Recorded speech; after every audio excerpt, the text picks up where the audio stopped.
So, welcome to the final session, apparently, of this conference. So, we're in the race for 2030 parallel session, and it's very excited about this one because this is about building a customer-friendly clean energy transition.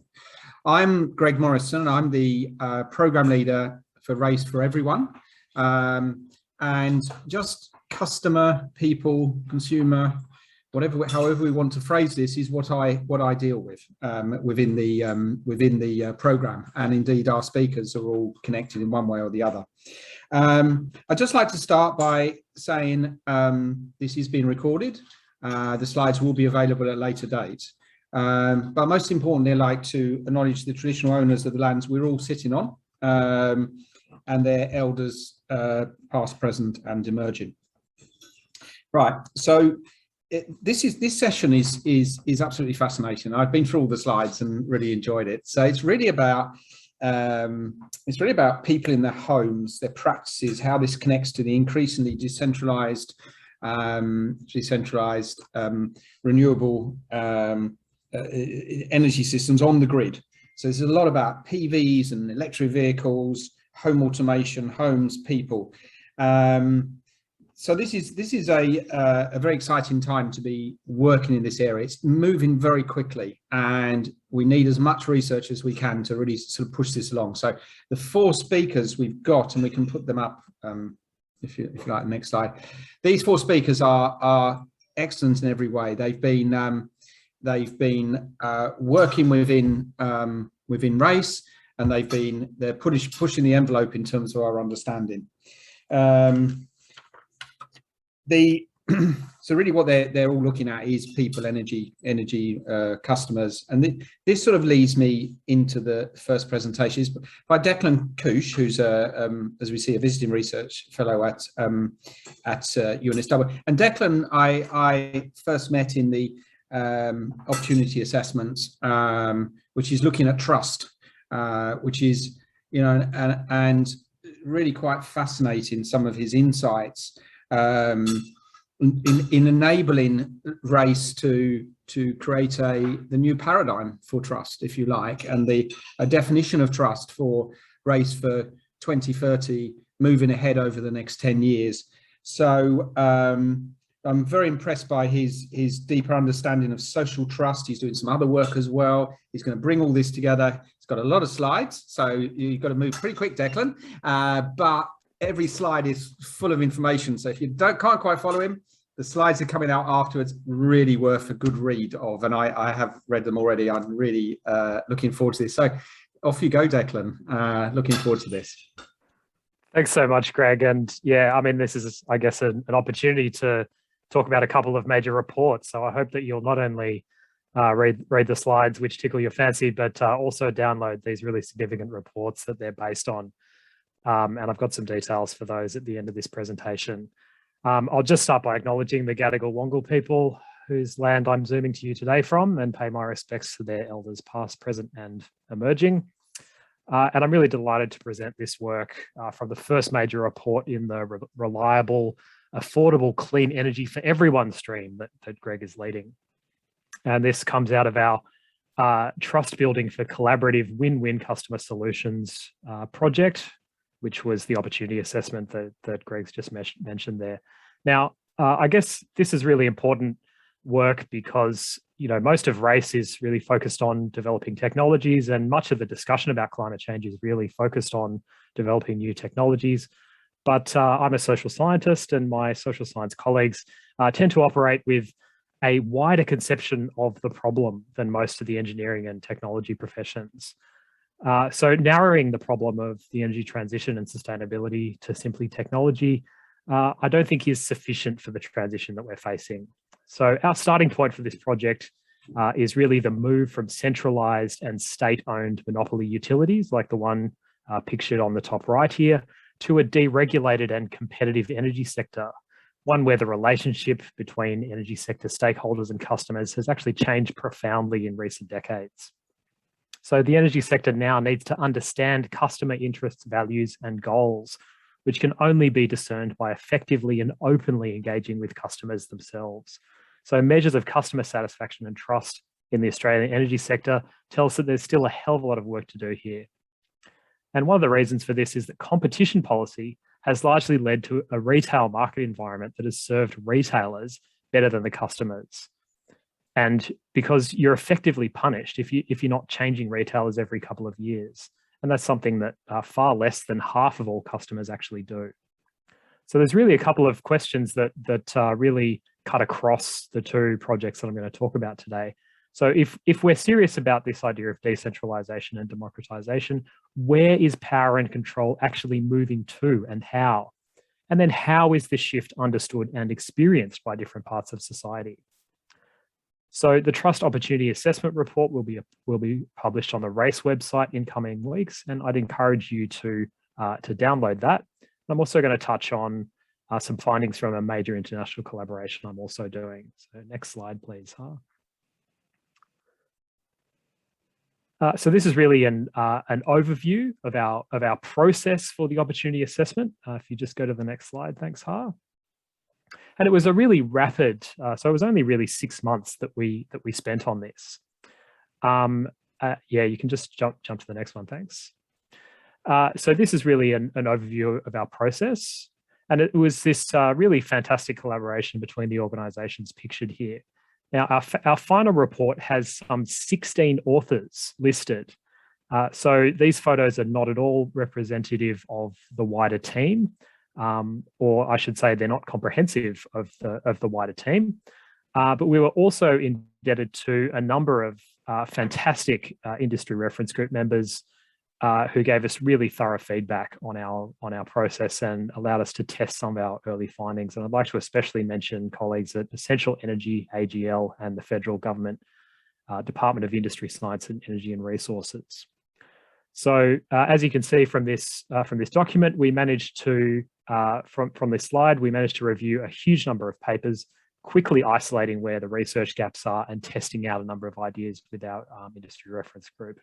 And this culminated in a roadmap report, which will be published. Next slide, please. And our findings were distilled into these overarching themes. Now, we could have sort of gone down a rabbit hole thinking about different ideas of trust, going back to Aristotle and Confucius, but that wouldn't really be much help to our research partners thinking about very specific and concrete problems facing the energy sector. So we developed a definition of trust around components of authenticity, competence, responsibility, and openness. Now, the industry needs to think really seriously about whose interests are being served in current market design arrangements. And furthermore, my fantastic colleague, Rebecca Russell-Bennett, has also stressed the need for customers to have a single point of contact and a single point of truth between the currently kind of distributed retail, transmission, regulation, and other parts of the energy sector. So it's just not reasonable to expect customers to navigate these disaggregated components as easily as us energy experts are able to. And it could well be a reason that water utilities are actually more trusted than other industry sectors.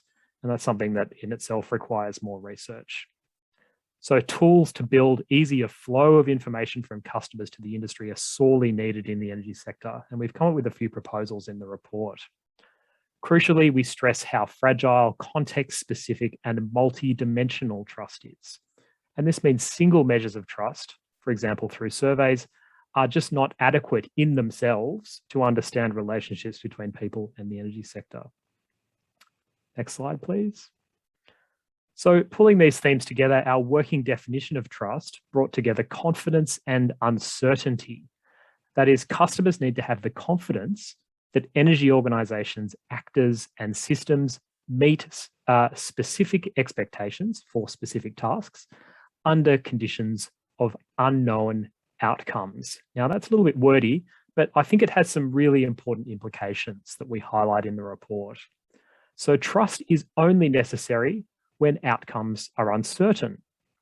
Trust is specific. It's not a general property. So we might trust a party to do one thing, but not another. And trust is driven by organizational behavior. It also goes both ways. Furthermore, we stress that trust and distrust are not opposites. So creating trust doesn't necessarily fix distrust. So these are sort of really subtle distinctions that are actually really important that we sort of hone in on in the report. Next slide, please. So these components of trust tie together a range of attributes: expertise, care for the non-human world, accessibility, honesty, and reliability. And these have not been explored in the energy sector to date, but they're the important sort of antecedents or precursors of trust that we outline in our research. So, please do chat to us about collaboration in your particular setting, and there may be projects that you can join or we can develop together. So next slide, please. Now, it's important to stress that trust has arisen because customers are wary of the kinds of extractive approaches to value that were dominant in the 1980s. And things like value chain analysis is one of the things that we talk about in this report as a really problematic notion in today's decentralized and democratizing energy environment. So some parts of the energy sector are still stuck in this sort of 1980s approach, which just presumes that value is created within the firm and then just sort of transacted to the passive consumer. But the emergence in the 2000s of more interactive paradigms, corporate social responsibility, social license, around 20 years ago, they all serve to highlight the co-creation of value between customers and organizations, and how this was really crucial to mediating trust. And this really culminated in recent ideas of what we call an ecosystem of shared value, which really constitutes some of the other components of trust that we talk about in the report. So yeah, that's just the next little transition there. Sorry, just throwing in some curveballs for you. And yeah, if you could just go to the next slide as well, thanks. So building on this idea that value is both something that's co-created, but it's also very contingent and specific and multifaceted, we honed in on the customer journey and what we call the moments of truth in the energy customer journey. And this was to help us to diagnose some of the key problems in the current energy landscape. And one of our reference group participants had a quip that some people compartmentalize paying their energy bills in the same way as paying tax. So of course, this is made even worse by a fragmented electricity provision system where you have different metrics of accountability, different ownership structures across retail, distribution, and transmission and supply. And this is what many of these other moments express, the frustrations that people find with this highly decentralized and disaggregated system. So next slide, please. So then what do we do about all this? Well, our report spells out a number of prospective projects, many of which have support from race partners already confirmed. But rather than talking about these individual projects, I'll just draw your attention to some of the key pillars of the program articulated in the roadmap. And these include taking seriously the idea that trust is multifaceted, as I've stressed, and that value is co-created with customers. So this doesn't just mean consulting with them, but centering your organization around their needs. There's a fascinating discussion just in the previous session on this idea of a carbon manager within organizations. And I would say there's some really important affinities there between this sort of organizational ethnography that led to this, the discussion around this new sort of kind of expert in an organization and what we're talking about here. And, we'd stress that this is a very slow process in the energy sector. But I just observed from my interactions through this opportunity assessment that the best placed companies are the ones with key management staff who have some social science training already. But there's obviously a range of skills and interdisciplinary expertise and exposure that's going to be necessary to really build this competence. Next slide, please. Now, taking this idea of vulnerability as a state rather than a trait is, I think, one of the really fundamental challenges for the energy sector. And just last week in a roundtable organised by one of the industry regulation groups, there was a quip by one of the retailers saying that their license to operate is likely to be judged by how they treat the most vulnerable. So I think the pandemic has taught us that vulnerability is not something that we should take for granted, right? There's all different kinds of vulnerability that are being thrust upon different people that might not have anticipated only 18 months ago. But, you know, we can also think about vulnerability in other sorts of ways that might be a little bit unanticipated. So many companies are developing smart apps and controllers, but are they considering, for example, the ways that these might be used to perpetuate domestic abuse? And this is an infographic from a UCL report from 2018, highlighting some of the specific ways that this might actually occur. And there's unfortunately emerging evidence that it is actually occurring. So with those sorts of issues in mind, I'll just take a little detour through some of the other findings in my other project. So thanks, Ha, next slide. And yeah, you can just run through the next one again.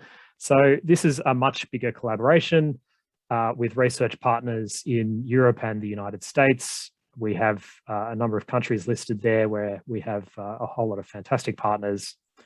And in Australia, we're reporting on some 9 different case studies. These cover virtual power plants, heating and cooling control, and electric vehicle pilots, you know, charging controllers.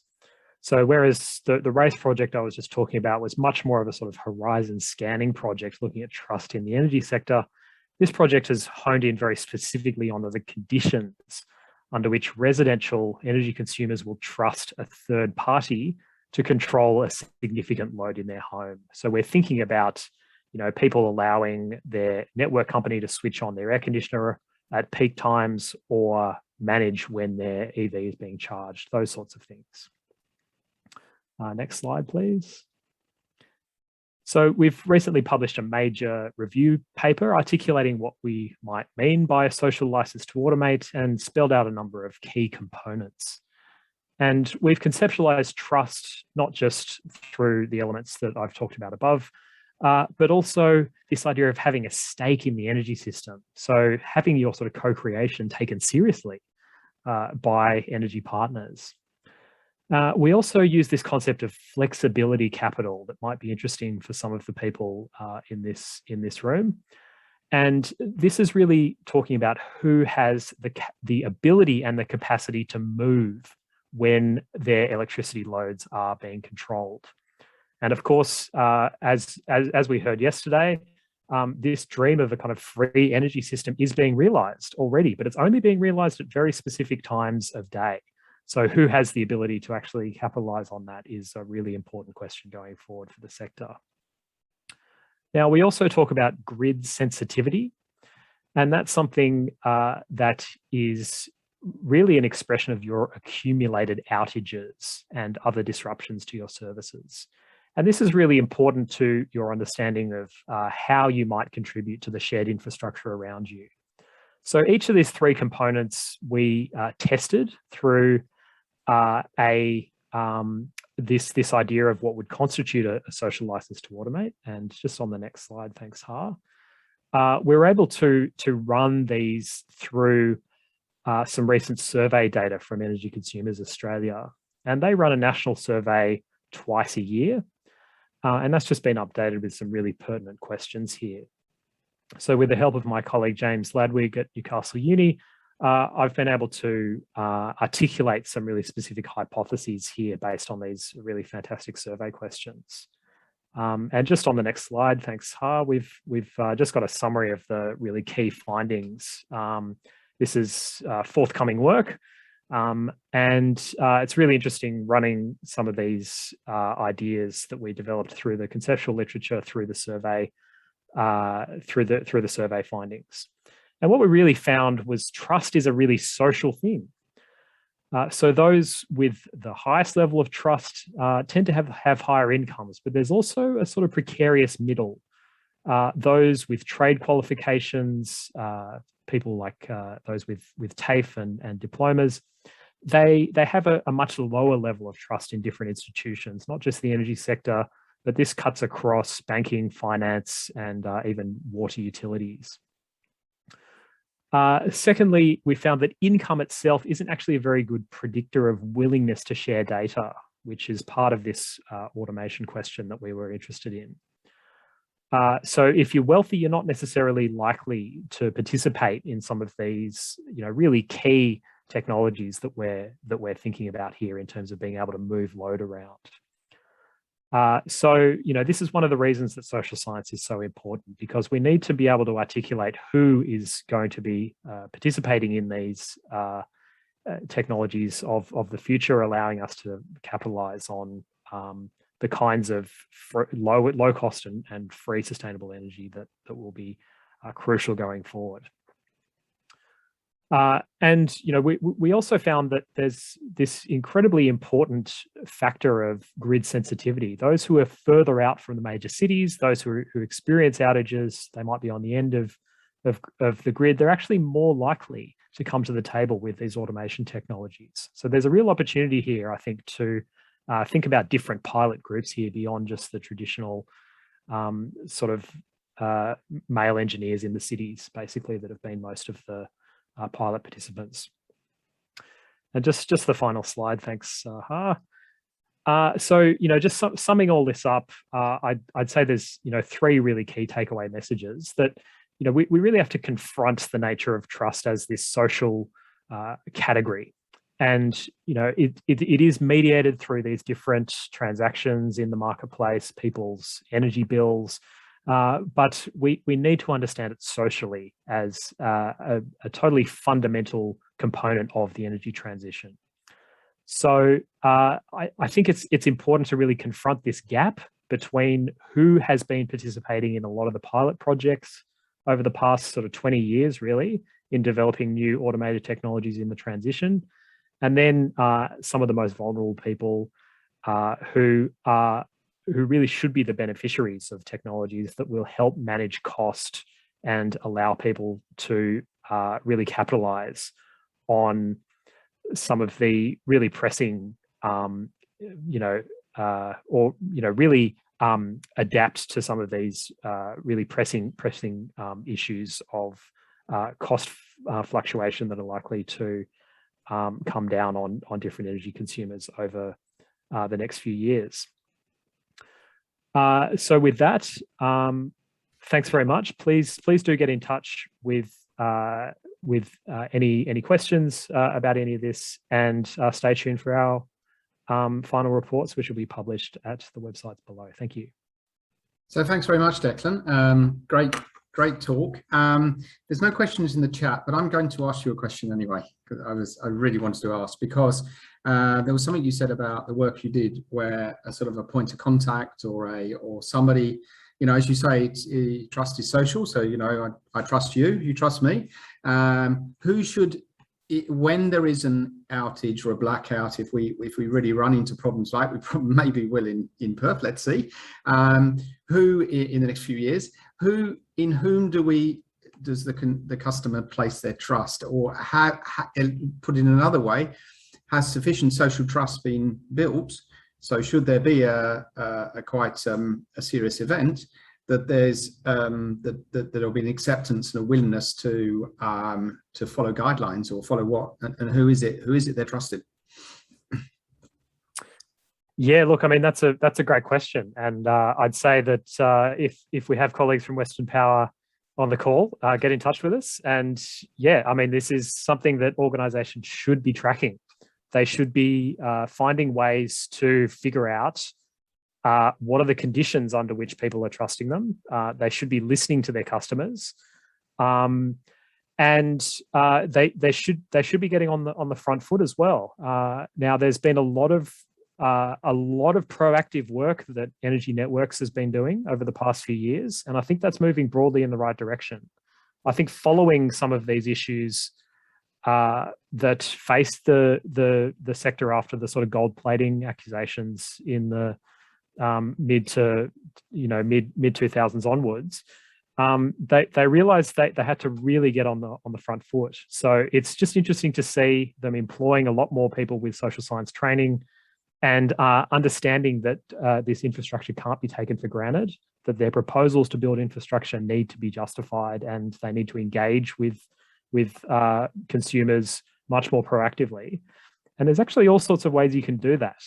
A lot of them are just running focus groups saying, hey, look, we're planning to build this, but there's a lot more diverse ways to build trust with citizens. And it's interesting thinking about some of these creative ways of public engagement. Like this one particular DNSP ran a campaign just saying, after the Black Saturday bushfires, like, just give us a wave, like, just, the kind of two fingers when you're driving past us. Now that for me is really interesting, right? This is not a kind of discursive form of trust building. It's not saying, hey, let's get around and talk about things. It's just like this, really kind of Australian, like, tapping into this culture of like shared use of space, a shared kind of acknowledgement of challenges. And it's very subtle. So I think there's actually all sorts of ways in which trust can be built and operationalized. Yeah, I think having a kind of interdisciplinary discussion about that is really what's necessary. That's thanks very much, Declan. Brilliant. We've actually got 4 questions in the chat. Philippa Watson, thinking about how this will be applied. We've got Chris Lee, sort of hasn't the whole basis of corporate self-interest sort of means that we can't do this. Stephen White, how personalised does the conversation with consumers have to be? You sort of answered that a little bit. David Sparks, I wonder how much variation in trust there is within households. Mike Roberts, you talked about the reliance of trust on people having a stake in it. How do you see that being realised? I don't think you can answer all of those now. So sorry to everyone who's asked questions. These are the types of questions that are going to lead to a lot of research projects. And so I guess you can try to answer them, Declan, if you can, in the chat. But we have to move on. So thanks very much. A very thought-provoking presentation. So I can clap. You can't hear the rest of them. Thank you, Declan, for that. Right, I'd just like to move on to our next speaker, who's Carla Fox Reynolds. So I actually worked together for a couple of years with, might have been 3 years, Carla, tell me if I'm wrong, but we worked together on looking at, you could say peer-to-peer, sort of people-to-people energy trading across the grid in Western Australia. So quite a very early project, it's 2 or 3 years ago. I'd like to also mention that Carla has a long experience in the building sector, worked for one of the big Australian building companies, and has taken on, now works for the Climate-KIC Australia, and within Race has taken on a very important project as far as we see it. In fact, it's going to be one of the big challenges for us over the next few years within Race, which is I think we're going to call millions of homes, and Carla's sort of looked at called it million plus homes. So looking at how we can the building typology that we've already built, how can we get that up to scratch? So I'm sure you're going to give us the answer now, Carla. I know you're going to set a lot of questions. So away you go. Thank you. Thanks, Greg. And also thanks to Declan for the introduction and first presentation. I'd also like to acknowledge the Whadjuk people of Noongar country, where I am currently, and pay my respects to elders past, present and emerging.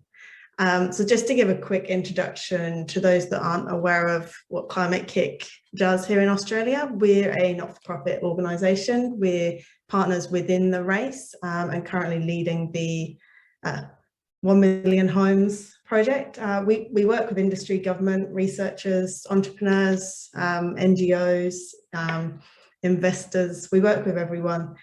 We create and manage portfolios that can support or drive innovative systemic change, and we build communities to enable this. We also remain closely linked to our colleagues in Climate-KIC Europe as well. Next slide, thanks, Har. So within the Race, one of the large pieces of work that we're involved with is what's currently it's a fast track project that's just finishing. We're finalising the final report, that'll be approved within Race in the coming weeks. So this fast track project, as Greg's already mentioned, its name is changing, but the idea is that we'll be looking at millions of homes within Australia, whether that's million plus, whether it's 10 million, who knows. But you'll hear probably something around that as a title in the near future. What we're actually considering is how we can deliver a large-scale home retrofit scheme and what the delivery model for that would look like to enable retrofits across Australia for existing homes. So one of the drivers for this is that the energy industry is transforming, as we've already spoken to, and existing homes are currently lagging in this transition. They're not yet representing or supporting our present and or our future needs for comfort, efficiency, and resilience. Next slide, please. So within this fast track project, what we've been doing is developing a scheme that can enable an opportunity to transform these existing homes.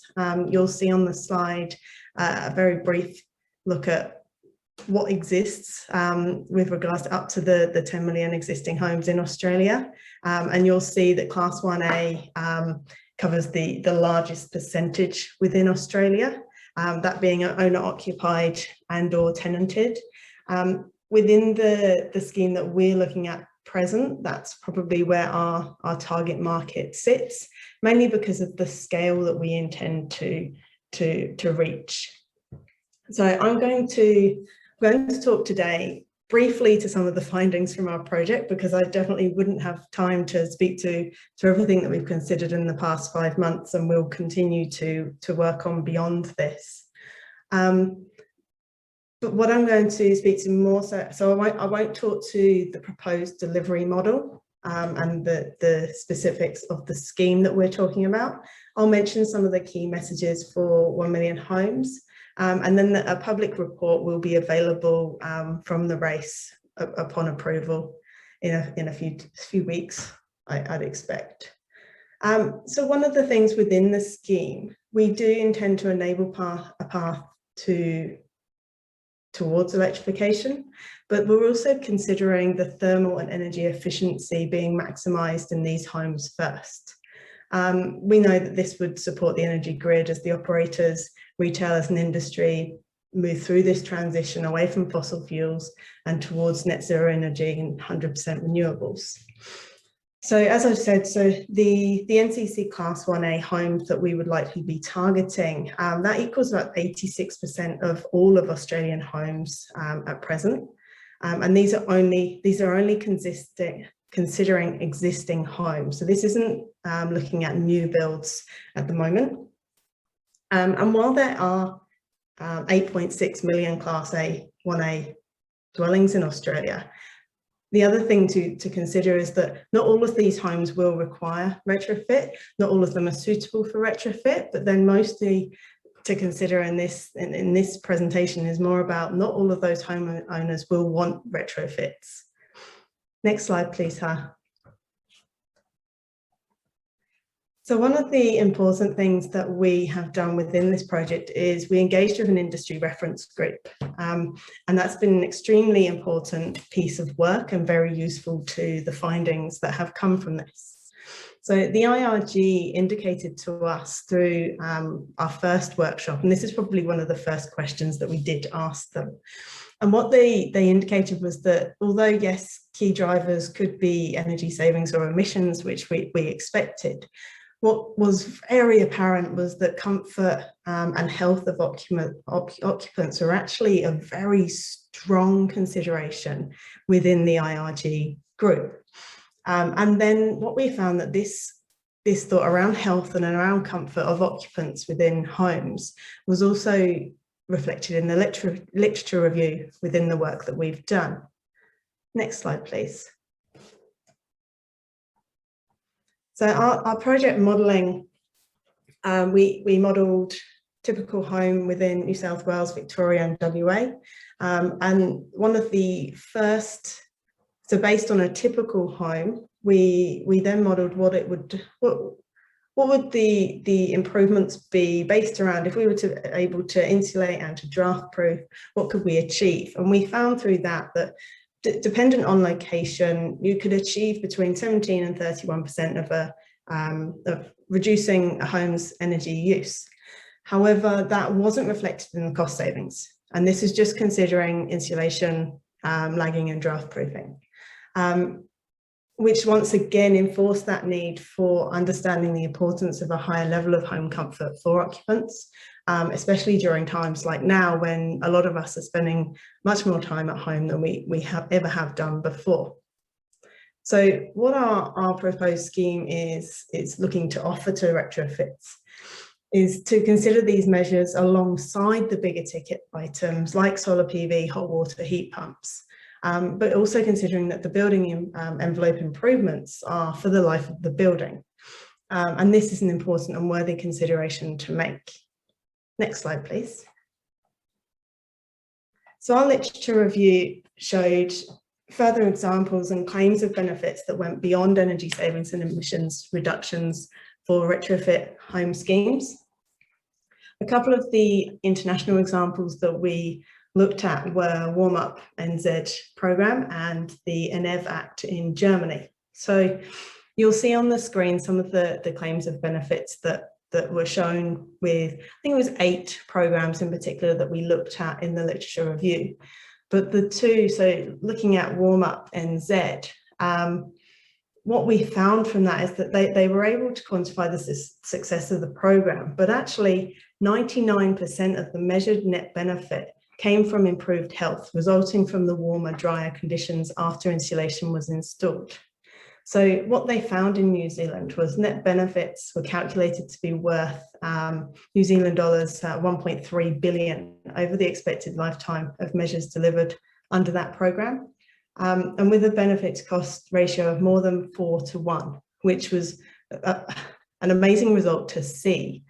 What we haven't got at the moment, however, is similar numbers in Australian terms. And obviously monetisation of the health and wellbeing impacts is quite difficult and complex. And as a task, it varies between countries and regions. So it is something that we do need to consider in Australia, and we do need to understand more about. It takes into consideration things like cost of public healthcare and childcare, social services, medical prices, average wages, and so on. So this is an important piece of work that does need to be done in Australia.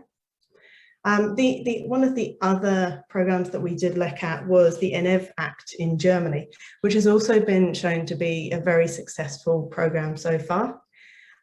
What they found, so the evaluations of this program found that it actually was able to show results that showed positive success with regards to investment being stimulated. There were energy savings and emission reductions. But another thing to note was the impact in unemployment that was also extremely high. So for every euro that went into the promotion of energy efficient construction and refurbishment, and this goes back to 2010, the public authorities collected 4 to 5 euros in revenue. So again, we're seeing very good return on investment of public money. So again, this was billions of dollars were initiated as investments, and they were able to, as a result within industry, they were able to create or maintain 340,000 jobs for just that 1 year in 2010, which is quite staggering numbers, really, but it's how the Germans get things done. Next slide, please. So you'll see on the screen, the building envelope improvements for the purposes of thermal and energy efficiency should be coupled with home electrification to increase occupant comfort and decrease energy use, emissions and operational costs of the home while supporting the grid transition to 100% renewables. So this is something that we found within the research, that ignoring the ability to make these building envelope improvements and jumping to the big tech, jump into those larger items is an opportunity lost. We can see from modelling that the percentages of improvement, although they don't create the cost savings, they do create a comfort, and that comfort to occupants is something that we do need to be able to deliver a dollar value to, I suppose, through research. Next slide, please. So the large-scale home retrofit scheme that I've been speaking to, which may or not be called 1 million homes, will aim to create future-ready homes. Future-ready homes within this scheme means existing homes that are comfortable as well as highly thermal and energy efficient. Comfortable homes that can improve or at least support an occupant's health and without the need to excessively heat or cool rooms. Next slide, please.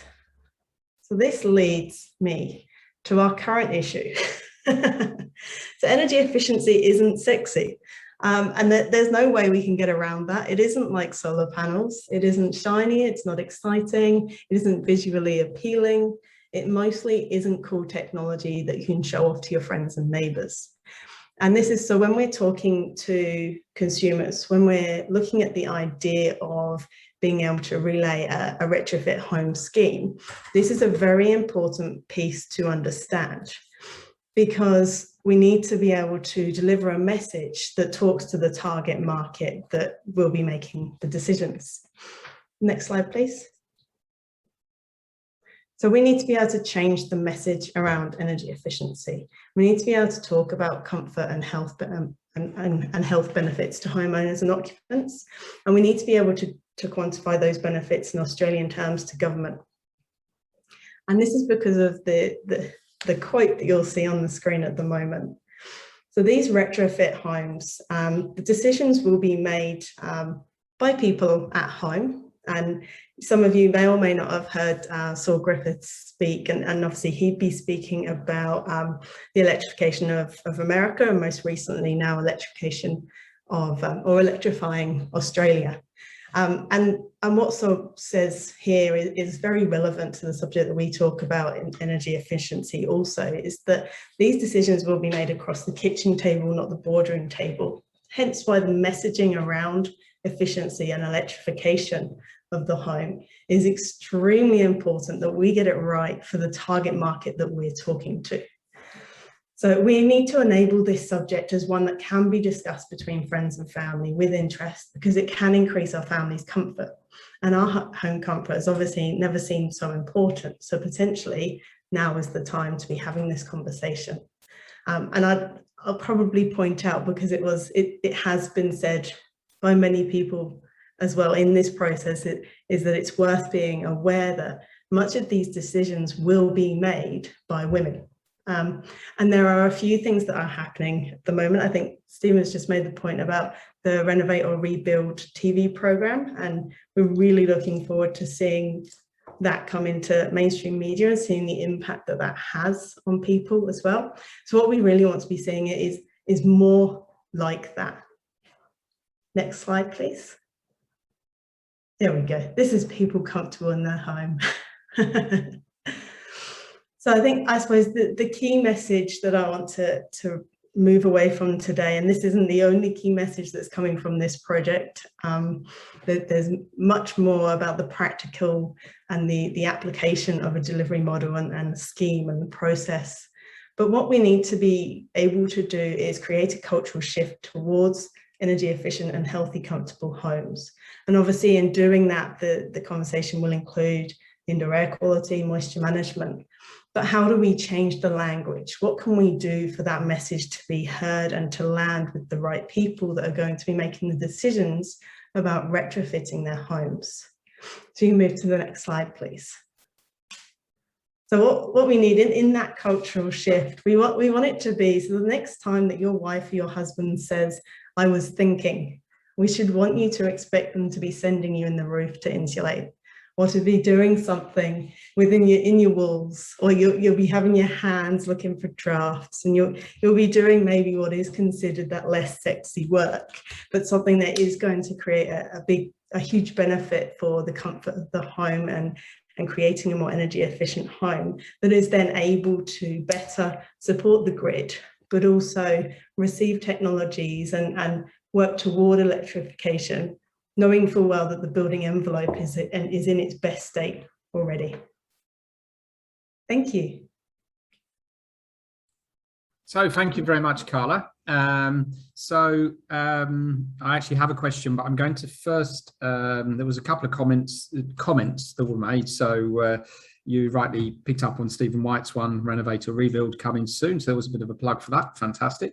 Batteries were not sexy either until Elon Musk launched the Powerwall. So we're going to have to find a way of getting insulation in that fashion.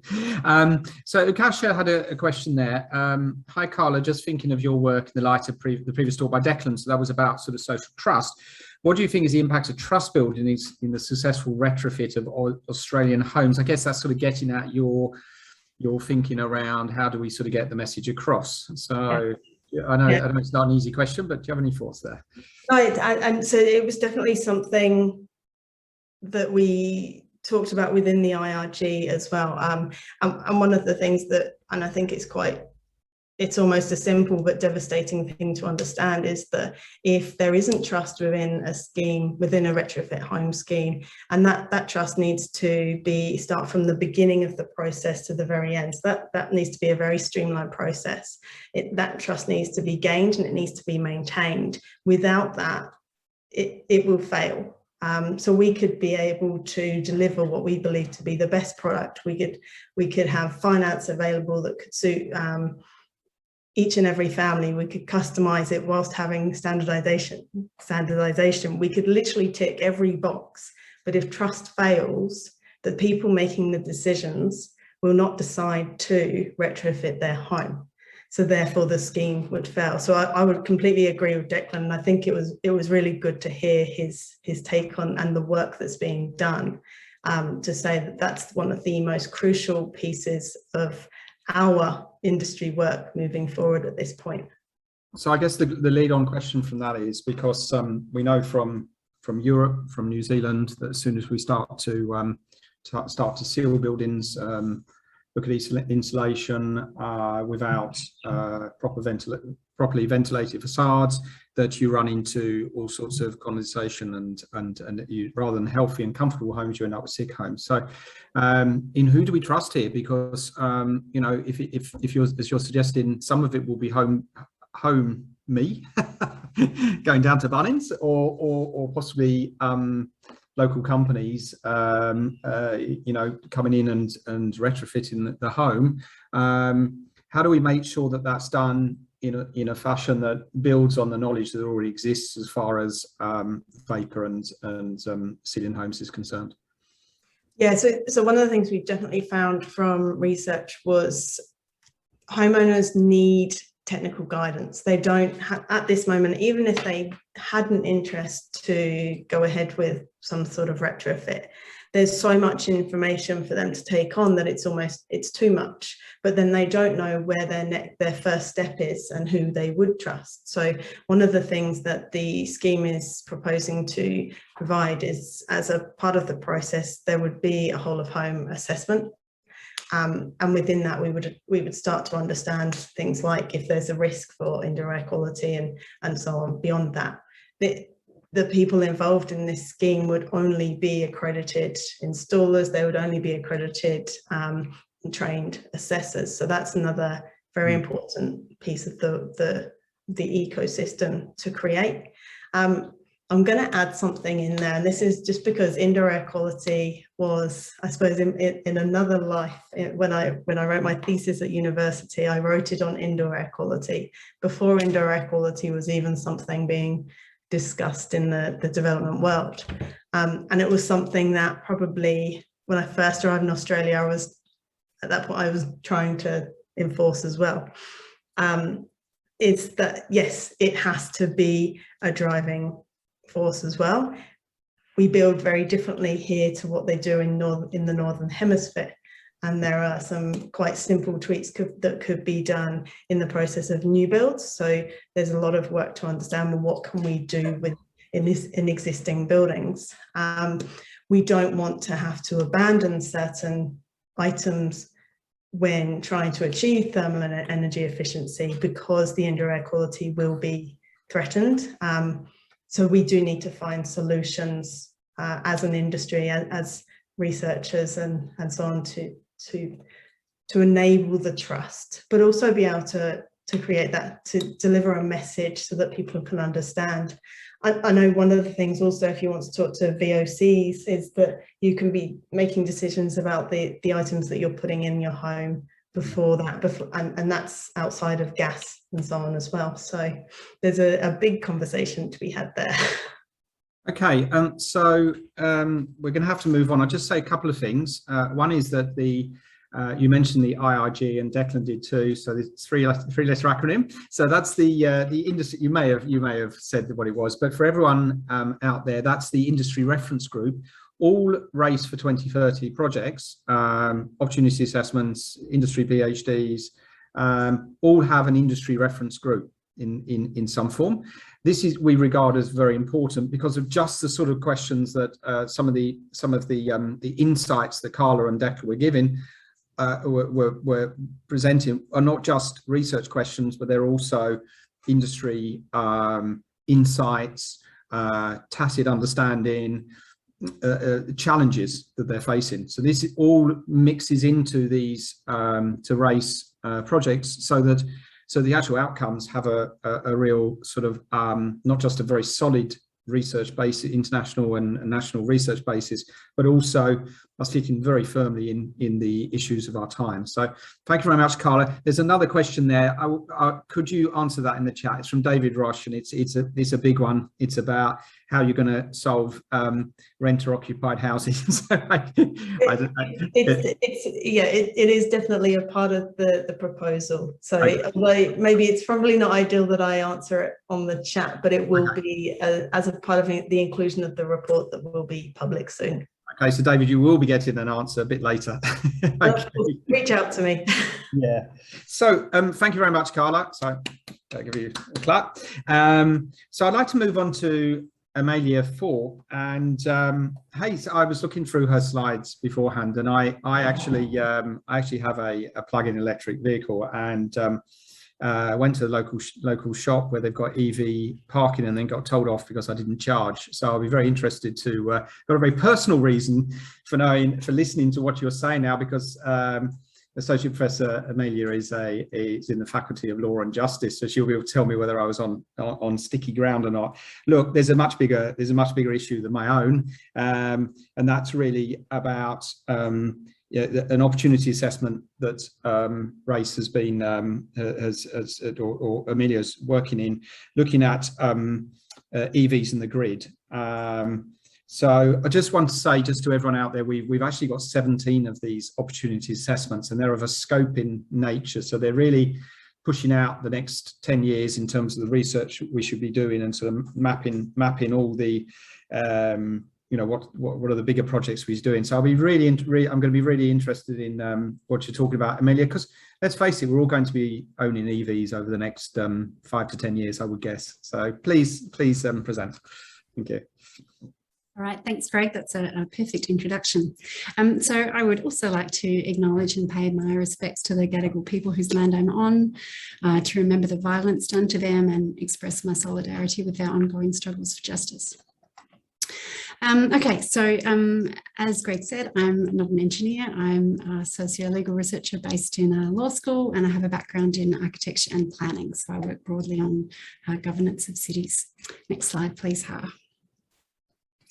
So I'm going to talk to you about, as Greg said, another opportunity assessment. So just a 6-month scoping project in the N1 theme.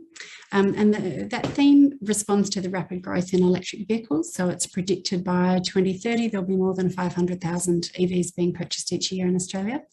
And the idea of the project is about how we integrate those EVs with the electricity grid. So managing demand so that everyone doesn't come home and plug in their EV at the same time and cause a blackout, but more encouragingly, potential to use those EVs for benefits well beyond transport benefits. So how they might support renewable energy across the system.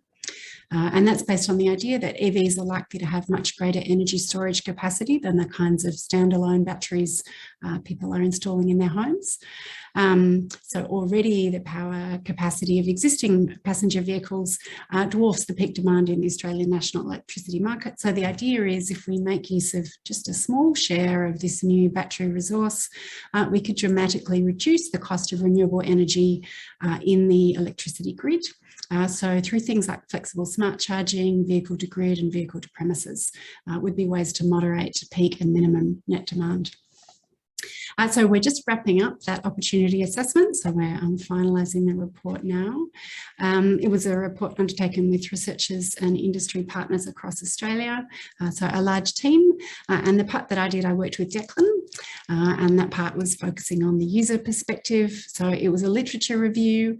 And then we also spent time visiting EV chargers. And so you'll see several examples of those in the pictures.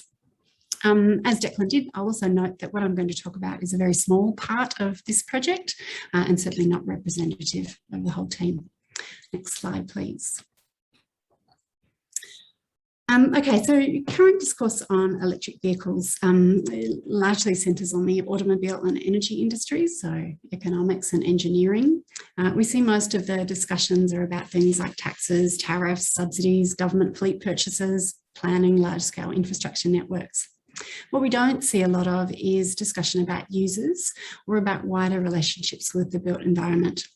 And this is a real gap. So understanding what is involved for users and for cities and regions will be really crucial to the uptake of EVs and especially to maximising their potential social, economic and environmental benefits.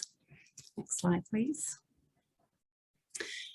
So road transport produces more than 20% of global greenhouse gas emissions, which means that replacing cars that run on fossil fuels with electric cars will be important in meeting climate goals. If that electricity powering EVs comes from renewable sources, can be really significant global benefits. And then also, as I said, national benefits supporting transition to the renewable energy grid. And also local environmental benefits, so eliminating tailpipe emissions. If regenerative braking is used, can also reduce deadly particulate emissions. So in that context, providing incentives and reducing barriers through things like taxes and subsidies can be really important to achieve environmental goals. And then we can also see beyond environmental benefits, a significant part of the debate about EVs is related to the automobile industry, which has been a major employer and source of income in Australia. So transitioning from internal combustion engines to EVs can be very significant for sustaining that industry. Next slide, please. So you have here a quote from the Australian Energy Market Operator. I'm not sure how well you can read that. It's not super clear on my screen. So basically the Energy Market Operator is really assuming that we're going to have similar transport patterns. We're going to have similar levels of reliance on private cars in Australia. It's very much just predicting a shift from the fuel source. So the idea is that people are going to keep buying and driving cars, but that those cars will produce less emissions locally and globally. Next slide, please. Okay, so the focus of much of the EV debate on things like taxes, tariffs and subsidies is perhaps because of this auto industry focus. So groups like NRMA have been strong supporters of EVs. You can see here an EV charger outside of their office in Sydney. But those debates, those economic and engineering debates, while they're very important, they're only part of the picture. So much more is needed to ensure successful uptake of EVs.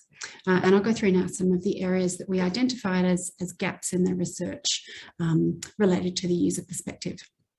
So the first question is, who is using EVs? Who's buying them? Who's driving them? How are they deciding to make that big purchase decision? Research on demographics is currently limited and tends to extrapolate from small studies of early adopters, and those early adopters are not typical of the market. And I think Greg is a really fantastic example that the early adopters tend to be middle-aged, well-educated, affluent men. There's a lot of engineers out there buying electric vehicles. So we need to, as we want EVs to spread from those early adopters to become more mainstream, we need to understand much more about the needs and preferences of different kinds of users, mums and dads. How might EVs fit with the eventual growth in the second-hand market? So particularly as governments start developing EV fleets and we eventually have some more affordable second-hand EVs. And then how do EVs also fit with other shifts? So things like the growth of car sharing and ride sharing, and also different patterns, so lower interest in cars among millennials. So how are all of those kinds of shifts going to fit with who's using EVs? Next slide, please. Next question is, how is EV infrastructure being used? So as I said, we've got a lot of focus on where it's going to go, but what happens when it's put in there? So this is an example of what's referred to as icing. So it's a non-EV, an internal combustion engine car, parked in an EV charging space. And so despite what you can see here are some pretty clear signage and some prohibitions on parking in this space, this non-EV is still taking up that space. A related issue is charger hogging. So that's someone, they are using it to park their EV, but they're leaving their EV there much longer than is needed. So these can be significant barriers. And other issues for EV users are things like availability of chargers at their homes, at their workplaces, at other destinations, and then as well as availability, the quality of those chargers. So the accessibility, the safety and the amenity of charging facilities. How much do you have to pay? What do you have to go through to get there? How safe is it at night time? Those kinds of questions. One of the people we interviewed in our research was a Tesla owner who told us that he loves his car but is planning to sell it because he hadn't been able to get permission to install a charger from his body corporate. So he said even though he had done the electricity studies, showed that it was technically possible and he was willing to pay for it and have a separate meter, the body corporate still said no. So we have some significant barriers there about how to make EVs work for users. Next slide, please. Next question is about how are EVs changing the use of our streets? So what are the implications of providing infrastructure for EVs, for accessibility and for equity and sustainability? So curb space in cities is highly contested already, and taking away public parking spaces for charging can be controversial. So the City of Sydney, for example, is really pushing for new residential and commercial developments to include chargers because they don't want any more on-street parking space to be lost to ordinary cars and to be taken up with EV chargers. It's very, there's huge debates if you're going to lose any parking spaces for this kind of thing. So what further design and regulatory changes might be needed to incentivise EV use and to manage conflicts between other users and users of streets? Next slide, please. We also need to know more about where and why EV chargers are being installed. So there's significant variation in the kinds of companies installing chargers. So you might see an example of a local community centre installing a single charger to large companies setting up national networks. Crown Hotels here, for example, installed Tesla chargers across all 12 of its hotels in 2018.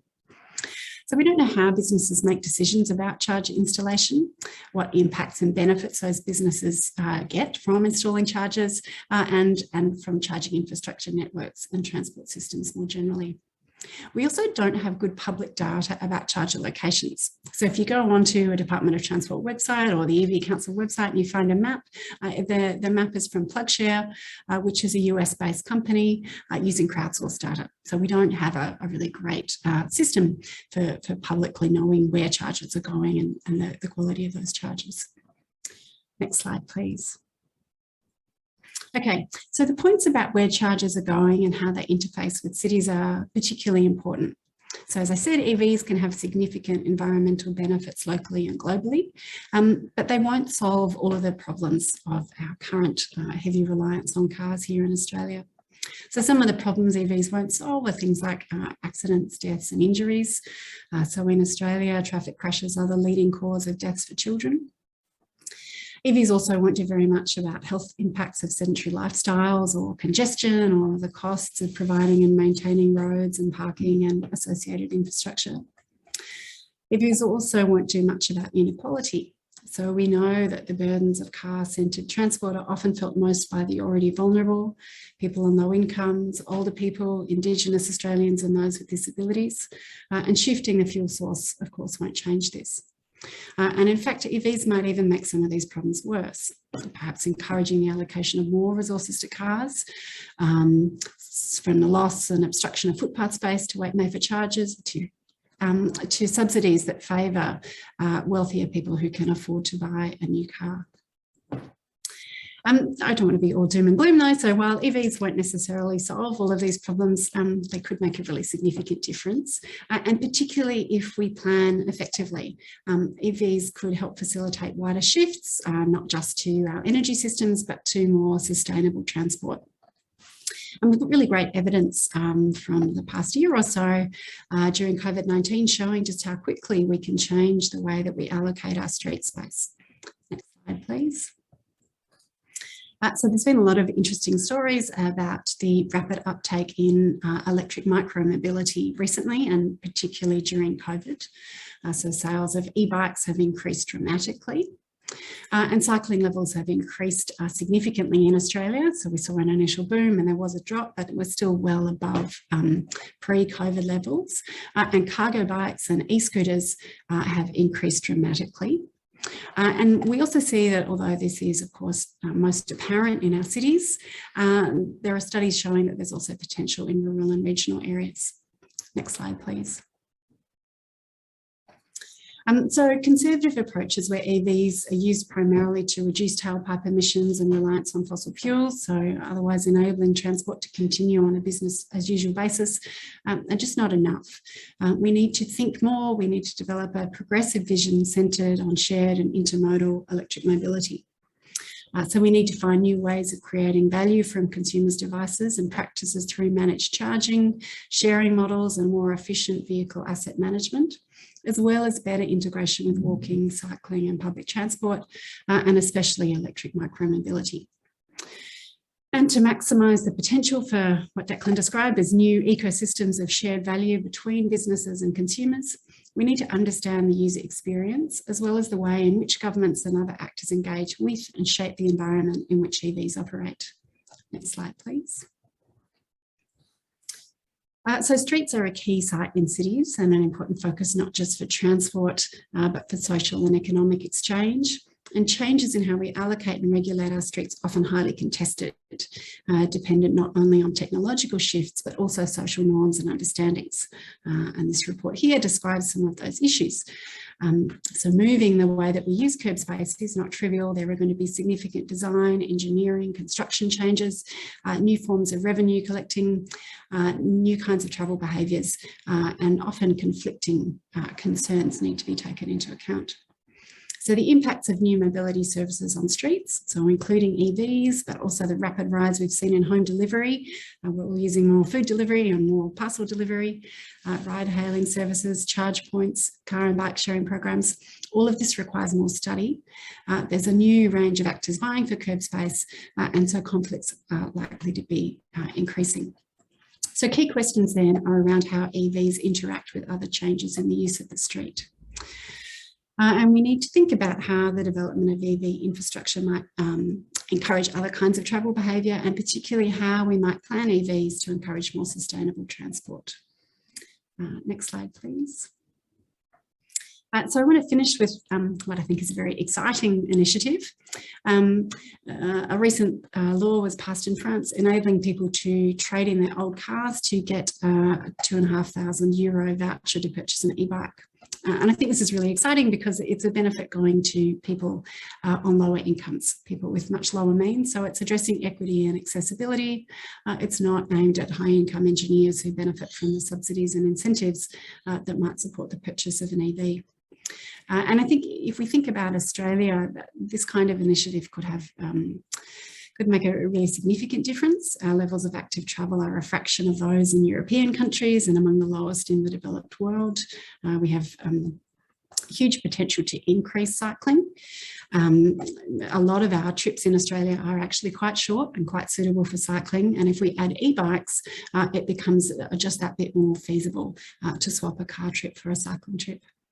So these are the kinds of ambitious changes that we need to think about when we think about supporting the electrification of transport. How can we support EVs where they make most sense? And then how can we ensure that those measures support other kinds of mobility where they are more appropriate? Thank you. Thank you very much.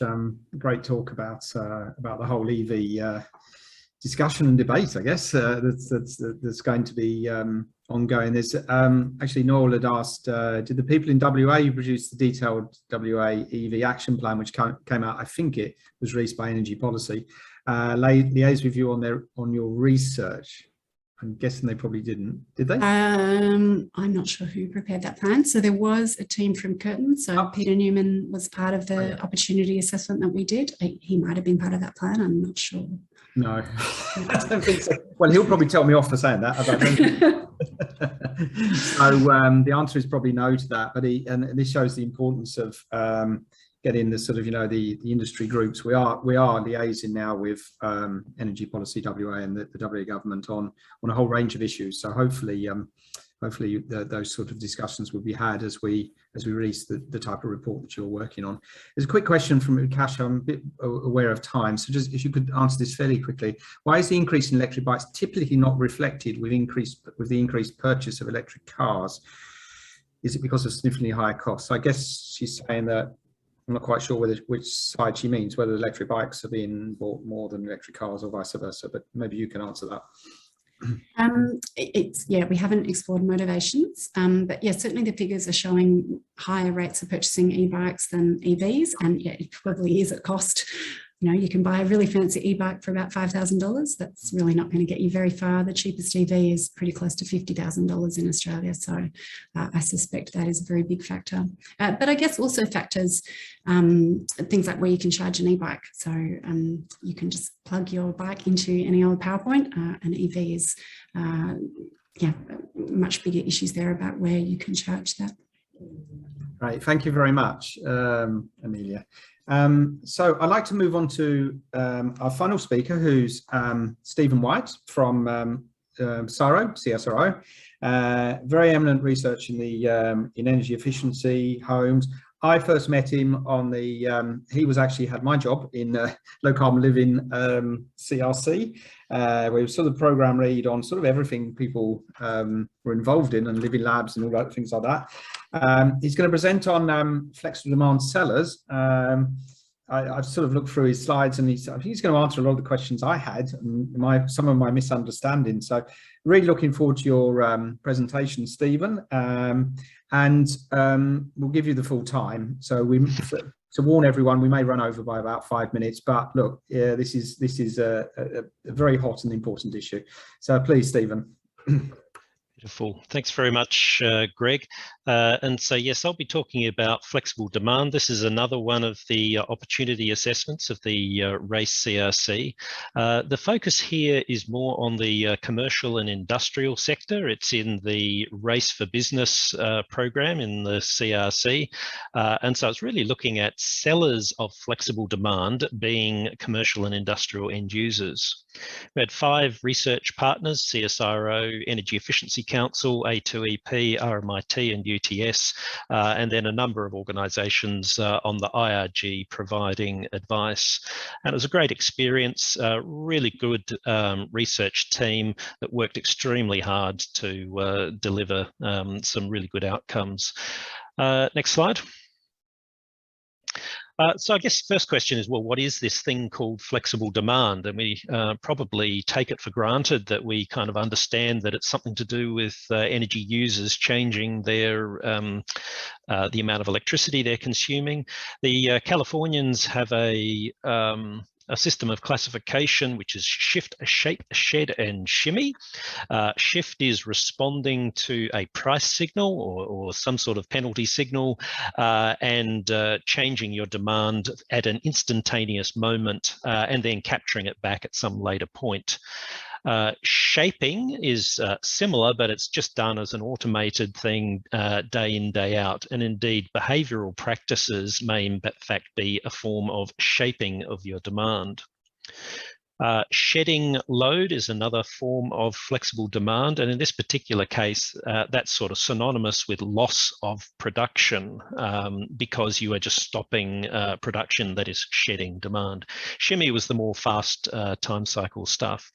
So I think the thing that is interesting about that is there are these different forms, and then when you try to overlay them across the different services in the electricity industry, what you find is that that there's kind of no neat box for any one of these forms of flexible demand with the way we've structured our industry. So typically, if you're thinking of the wholesale market, it's all been designed around generators. And when you bring in flexible demand, well, it's not really a generator, if the truth be known. Or if you're looking at networks, this flexible demand stuff is not got the same characteristics as copper and iron. And so therefore, the rules that flexible demand has to obey are rules that were set up for an entirely different provision of the service. This makes it difficult because flexible demand generally struggles to access any one.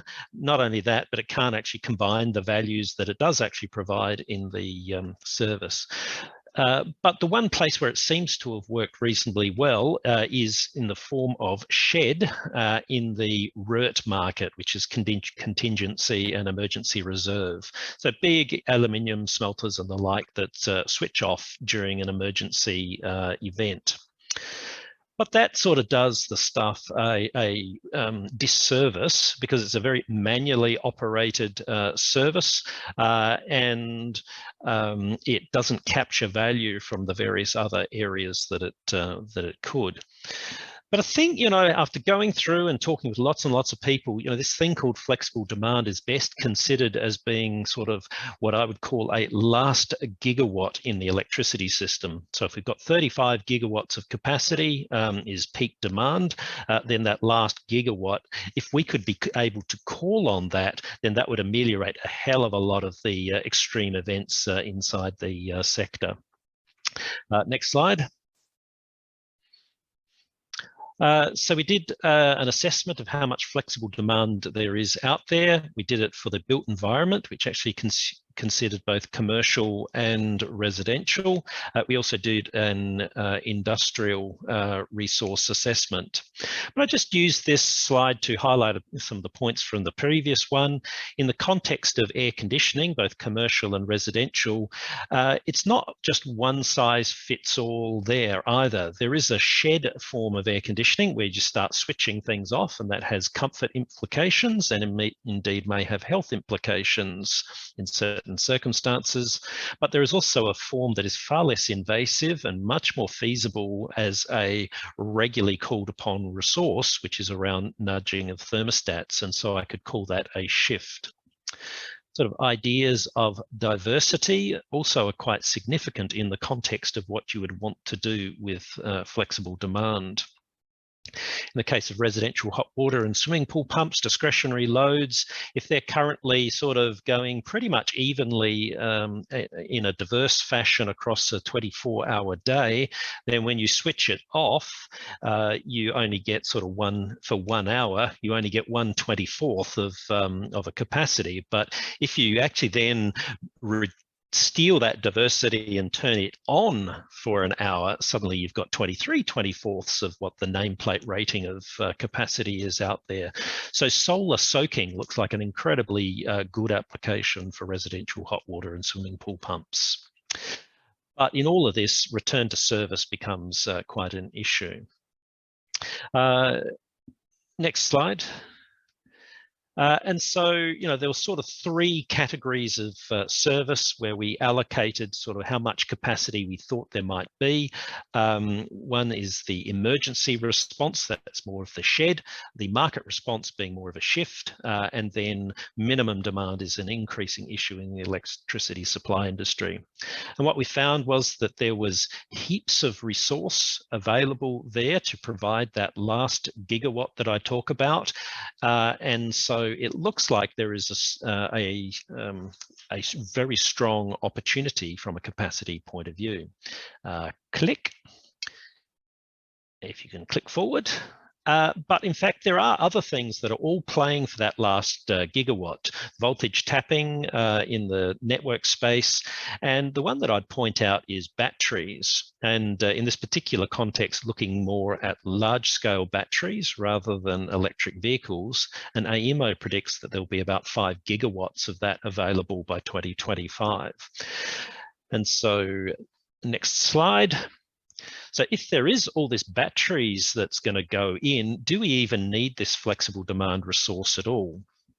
And so there was an interesting sort of conversation we had with Energy Queensland, and I saw that Declan was one of the partners on one of his projects there.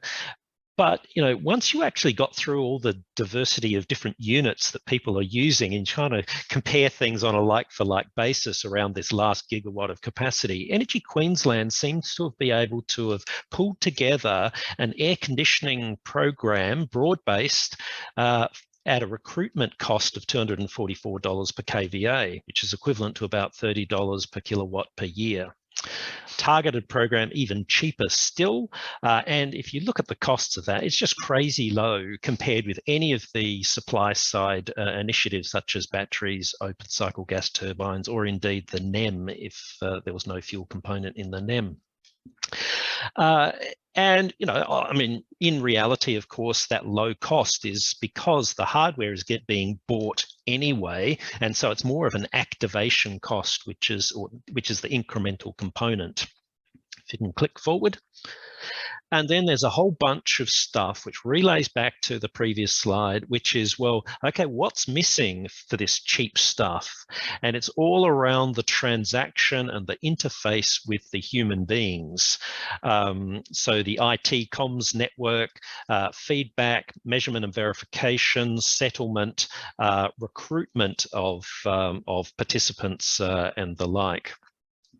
And so it's not a like-for-like basis that the comparison is happening, but gee, it's incredibly low cost, and the behavioural economics of that broad-based program, I think, is in some ways absolutely brilliant, and we could talk about that afterwards if people are interested.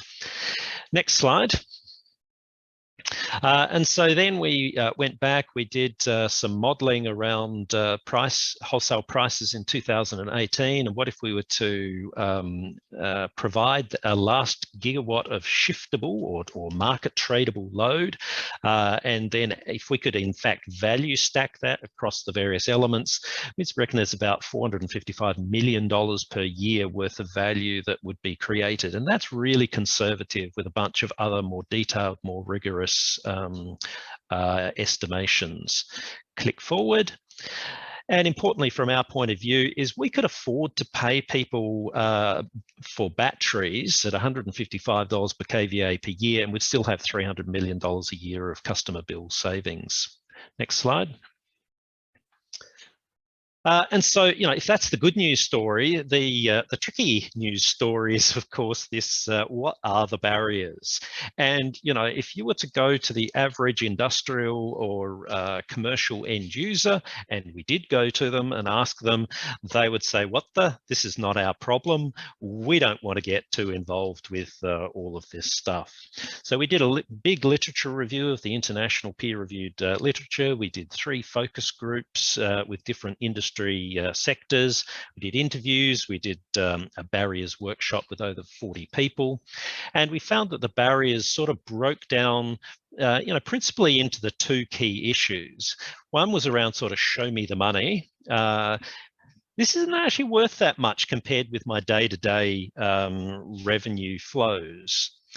And the other key issue was just that disinterest, low awareness, and perceptions of risk. And trust was clearly one of the key issues there. Technology was not necessarily given as a core issue. Having said that, you have to even get to the start plate before you even start thinking about the technology. And getting to the start plate was largely around these cultural and behavioural issues. And so I actually, in this particular slide, have highlighted in blue a whole bunch of issues that could potentially be addressed by Industry 4.0 type initiatives. And importantly, by Industry 4.0, I mean informed but autonomous operation of flexible demand, and the concept of, I guess, a platform, a one-stop shop where you have agency, you can actually intervene, etc. But once you've set up, you really do have to be in a pretty automated mode to get costs to a competitive level. So clicking forward. So the first thing an Industry 4.0 type platform could do is that it could actually bring price signals to the people who need to make decisions. It could address a whole bunch of uncertainties around the energy baseline, and it would enable business rules to be automated to achieve settlement in a scalable fashion. Second, clicking forward. Another thing that Industry 4.0 would be to create scale. At the moment, the industry is running on bespoke type solutions, and really there's a need to package up standardized offerings and achieve that that confidence from knowing that this is the answer, and to be able to centralize that on a platform creates scale. Clicking forward. And one of the issues is around capability and skills gap, getting the right information to the people who need it in a timely fashion. And again, Industry 4.0 as a technology for dispatching information and even centralized expert advice can help to address some of those skills and capability gaps. And clicking forward once more. And then, you know, I liked what Declan said about the single point of contact. And then you kind of get into issues around, if you have a single point, do you have vendor lock-in?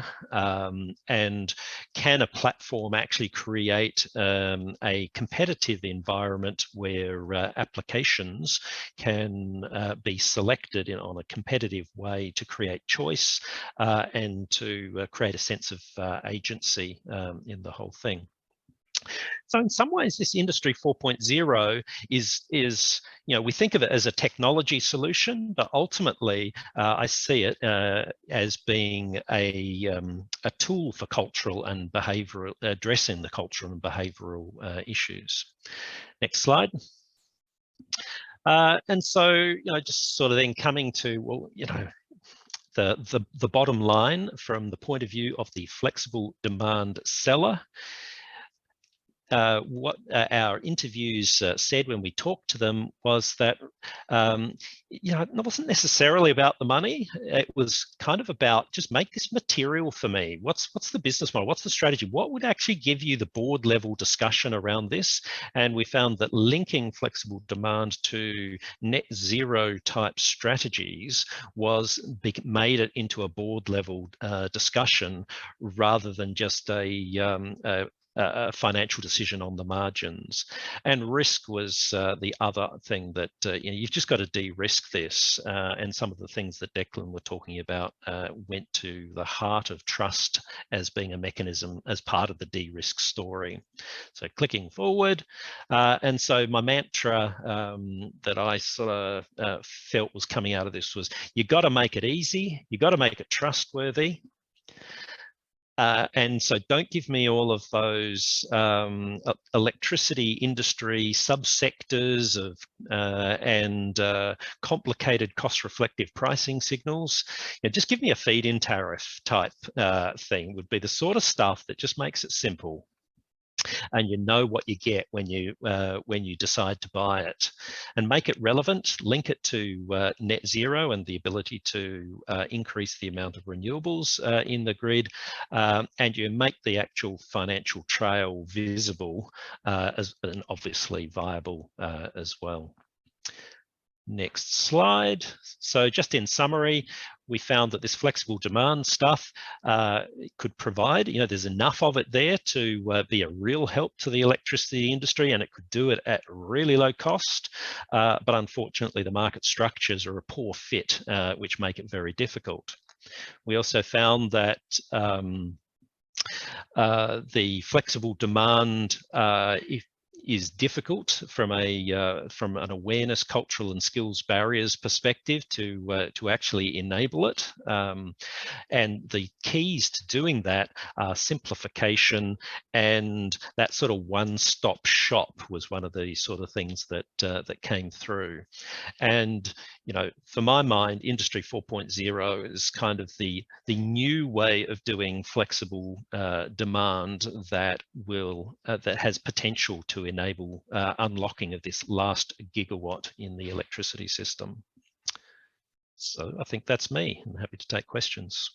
Yeah, thanks, Stephen. So there's a couple of questions in the chat. I think you sort of answered one of them. Chris Lee was talking about the generators love the peaks because that's when they make their premium revenue. And then the other one is from David Roche, which is to what extent can we capture the value offered by flexible demand by moving to tariffs that reflect wholesale electricity prices and allowing energy prosumers or autonomous or their autonomous devices, which you've sort of talked to respond. Well, and the tariffs, by definition, are an insurance product. You've got a very volatile wholesale electricity market that's being sort of smooshed into a tariff, and so it actually mutes the price signals dramatically.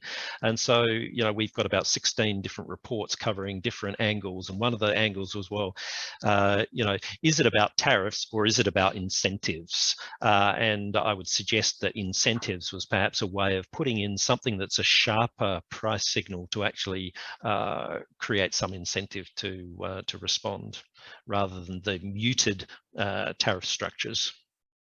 Yeah, and Declan said it was a great presentation. Thank you. I agree. Did your analysis and workshops find that companies with any specific characteristics, more high tech, oh dear, somebody else put one in that moved, more likely to engage with these flexibility? Yes, absolutely. What we found, there were some industries, the water industry was one in particular that was doing more and more flexible demand. And what we found, that those companies that were doing a bit of flexible demand were more interested and looking to go further as they progressively worked their way around the complexity of the industry. And those that weren't doing it were the ones that kind of just couldn't even conceive of doing it. Yeah. So sort of a follow-on question from Ben Maddox, that do you have the required manufacturer buy-in to open protocols, contractor skill, technology? I mean, there's a huge possibility here. So if you could sort of address that question. So this one is a question dear to my heart. In the Affordable Heating and Cooling Innovation Hub, we've been creating a platform, and part of that platform is around dealing with interoperability issues, so open protocols, but also the utilization of metadata standards. And, the risk of getting sort of geeky and technical there, these semantic web technologies allow machine-to-machine conversations to occur to enact the Industry 4.0 business models in an automated way. And there's just there's not enough money in this commodity game called electricity to have too much human-to-human interaction. The business rules have to be informed, they've got to be set up, but then it's got to flow after that. And so, getting the data exchange happening in a trustworthy fashion, where people have got agency and control over what's going on, but at the same time, once they've made the decision, it's automated. That's really important. Right. Thank you very much. I'll give you a little clap. I know other people. Thanks, Greg. There's lots of claps. There is another question in the chat which you can answer. Chris has already asked one question. So thank you very much, Stephen. I'd just like to finalise the session. We've finished only just over time.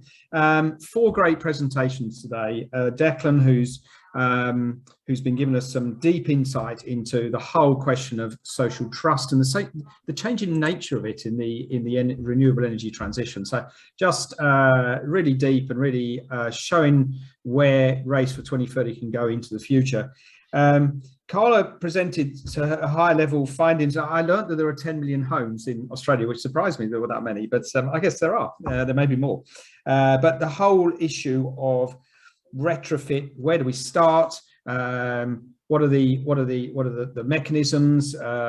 So great. It'll be great to read that report when that comes out, which is a fast track project, and I know that it's going to be continuing as a bigger project within RACE. Amelia, who talks a lot around the what is coming is EV, whether it's in cars, whether it's in the infrastructure itself, whether it's in electric bikes. You know, a lot of questions around potential social inequality, people can't afford it, what's going to happen on that front. So really interesting to listen to that. And then Stephen finally telling us all about flexible demand, shift, shape, shed, and shimmy. I love that final word, shimmy. I think that's what our twins do on the football field. But anyway, but a very, very interesting and actually leading us down to sort of where's the entrepreneurship and innovation going to come in here. It's going to be really interested in that sort of industry 4.0 and sort of autonomous. So I'd like to thank all of our presenters. I'll just say that I'm been given the job of actually closing the conference for the RACE side as well. So because there's no final session, so this is actually the close of two afternoons dedicated to a lot of the work that RACE is doing, but also A2EP with business. So it's been absolutely fabulous having you all for the 2 days. I've learned a lot personally, and I'm sure everyone else has as well. There's so much happening at the moment. It's just great to come to 2 half days like this and just saves me having to read it. Just to pick it all up, listen to people, all these great people presenting. I've also been told that there will be recording and available, and slides of the presenters will be coming out, and I think in about a week or so. It was wonderful to finish, I think, the 2 days on us. It's about us, the customers, the people, and our renewable energy transition. So thank you everyone very much, and have a good rest of the day. Bye-bye.